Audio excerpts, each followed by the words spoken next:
This year was a horror movie. It's a nightmare, still a nightmare.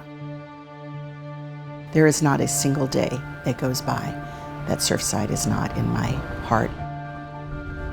I attribute it all to my guardian angels, my parents in heaven, because I just don't know how it just stopped there. It's been a year since a portion of the Champlain Tower South, a condominium in Surfside, Florida, collapsed. A year in which survivors and authorities are still looking for answers on how it happened. And now, there's also nearly a $1 billion settlement in play.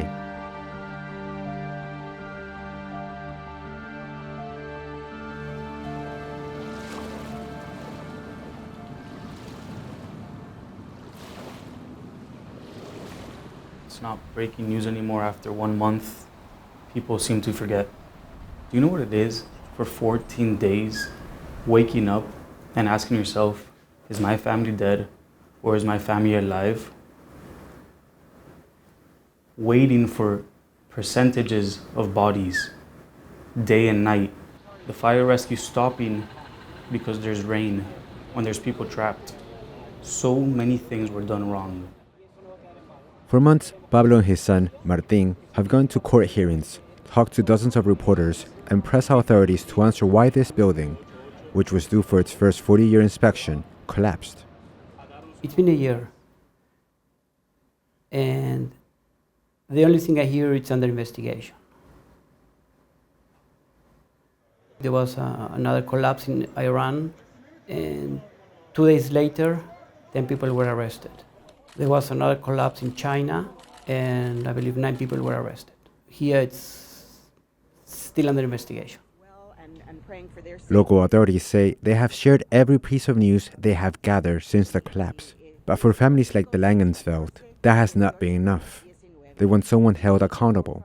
We have calls every other week to give updates on the process. So everything that is happening has been disclosed, is totally transparent, to do everything that we can to show that we are with them, that we are working with them to come to answers. I want to see who's liable. I want to hear who's liable. I want to see their faces. Because it shouldn't be happening. I shouldn't be sitting here looking at the camera and asking for justice. This is not my job.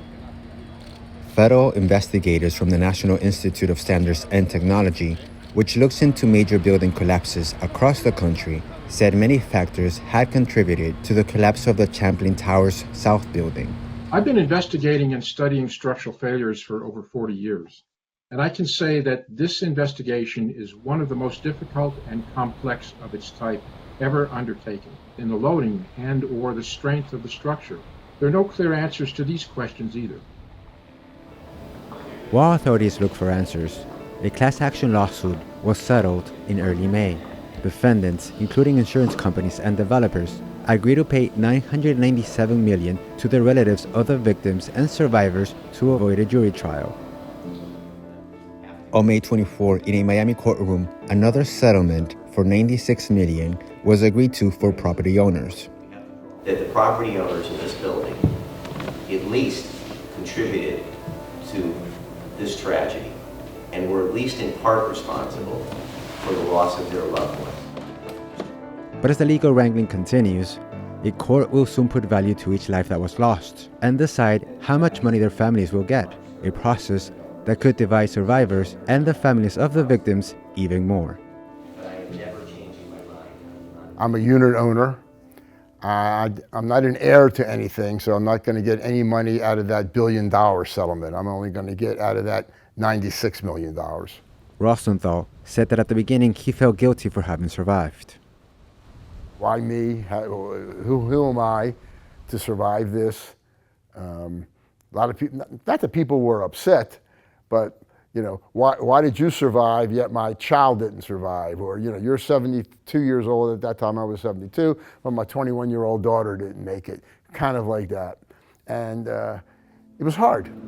For some, the settlement is a chance to move on. For others, it doesn't feel like closure, not at least until the investigation is complete. I would give everything I own to have my sister back. everything, and go in debt for the rest of my life. Pablo and Martin lost Nicole Langensfeld and her husband Luis Sodovnik. The newly married couple had moved into an 8th floor apartment.